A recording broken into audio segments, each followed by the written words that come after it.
Bams Revelation Bible Series. Karapat-dapat ang kordero na pinatay upang magbukas ng balumbon at ng 7 tatak nito. Pahayag 5:9.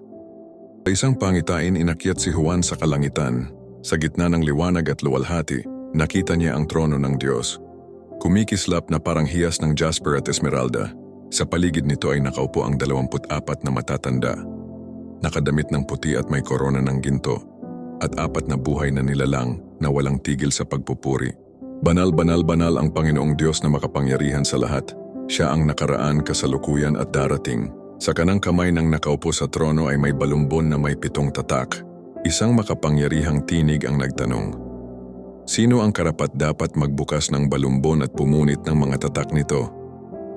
Walang sino man sa langit, sa lupa, o sa ilalim ng lupa ang makalapit hanggang lumitaw ang kordero, si Jesucristo, na pinatay ngunit buhay magpakailanman.